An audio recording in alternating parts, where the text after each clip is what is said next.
President Putin's playing a very, very dangerous game here. This is a very, very precarious situation.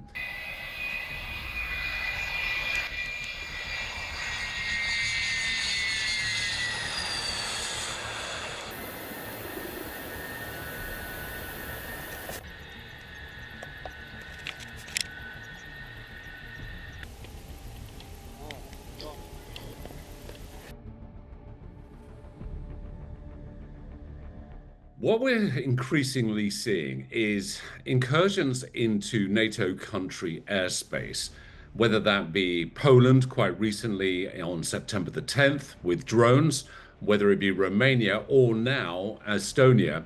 This is becoming increasingly concerning as NATO has a joint agreement in terms of protecting their airspace and certainly the position of ensuring that a nation like Russia can't incur on their airspace without some kind of response.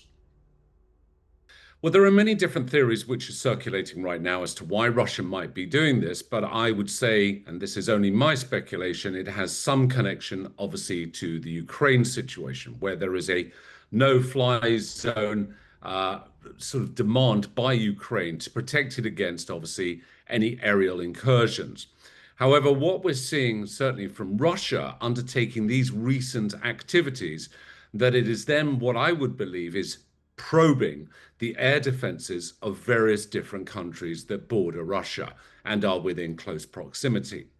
Now, as a result of this, and certainly as a result of the drone incursions into Poland, Operation Eastern Sentry has now been created as a unified NATO response, which is also involving a UK aerial reaction force with Typhoon fighters flying out of Lancashire to intercept potentially these illegal incursions.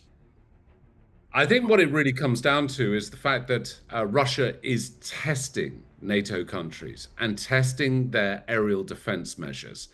Now, they are deploying assets into many of these countries that are what one could call disposable assets, like drones, which, if shot down, are not going to cause a significant harm to Russia's aerial offensive capabilities.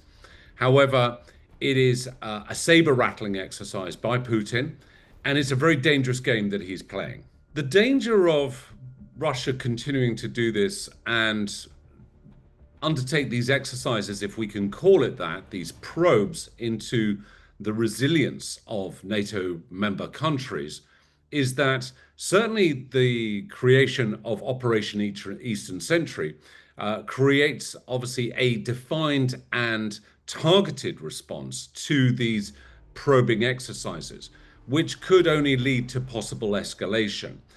In the first instance, I don't think it would result in an all-out aerial combat or a retaliation, but what it would look at is defense. And the fine line that always has to be struck is, where does it go from defense into offense? When does it get to a point of it being too much for us to simply tolerate and just simply react and defend against?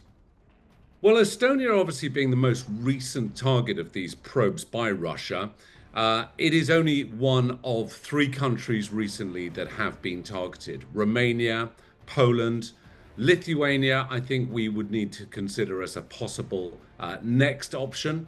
And I think what one was going to be looking for right now is any kind of pattern in these probing exercises by Russia. Which countries are they testing? Which countries are they seeing the response from? But it's very important also for these countries to show that these incursions are not being unnoticed. They're not going to be tolerated, and there has to be some very firm words, if not reactions to this. Certainly in relation to Poland and the incursions around the September 10th mark by Russian drones, the Polish premier evidently was extremely angry and made a very clear point of Article 4 of the NATO agreement that all NATO countries need to come together. Now, I don't think any country should be tolerant of these kind of probe exercises, and therefore it is looking at how everybody can come together, everybody is supporting each other, because that's fundamentally what NATO should be about. I think there's a good likelihood that what we're going to see now is an aerial response, probably by RAF Typhoons that have been dedicated to Operation Eastern Sentry. We're going to see some of these aircraft shot down. But the hard part is the reaction.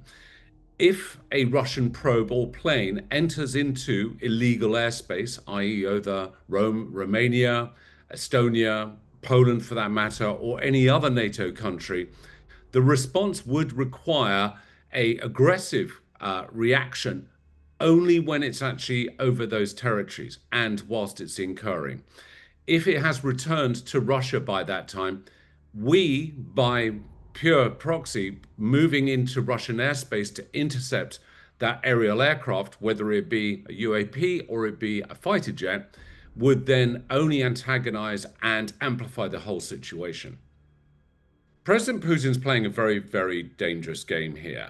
If he continues to make these incursions, and if he feels that he is not going to get a response or retaliation to them, it could provoke into a more significant response. However, I think NATO countries are fully aware that for them to react or to step beyond the boundaries of their NATO agreement as a member would put them in a precarious position, but also place everybody else in the NATO group in a precarious position as to whether they are then obligated to respond as a group. So this is a very, very precarious situation. It has many fine details to it that have to be ironed out and agreed between NATO member countries before they can do a specific response. But there is nothing to stop them and stop them using their counter-air attack defenses to certainly intercept any devices, any aircraft that potentially comes into their airspace. The one that I thought would be easiest would be because of my relationship with President Putin, but he's let me down. He's really let me down. It was going to be Russia and Ukraine, but we'll see how that turns out. But that turned out to be, I thought it might be among the easiest of the group. But we had settled just about every conflict, and as you know, we're working very hard on Israel and Gaza. All that's happening over there.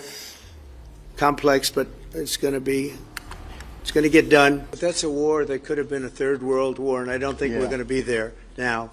But that was heading to a third world war, and what a shame it is. What a shame it is. It doesn't affect the United States. We have, other than unless you end up in a world war over this thing, you could. Very simply, if the price of oil comes down, Putin's going to drop out. He's going to have no choice. He's going to drop out of that war. And when I found out that the European nations were buying oil from Russia, and as you know, I'm very close to India. I'm very close to the Prime Minister of India. I spoke to him the other day, wished him a happy birthday. We have a very good relationship. He put out a beautiful statement, too. We have. But I said, I sanctioned them. China's paying a very large tariff right now to the United States. But I'm willing to do other things, but not when the people that I'm fighting for are buying oil from Russia. If the oil price comes down, very simply, Russia will settle.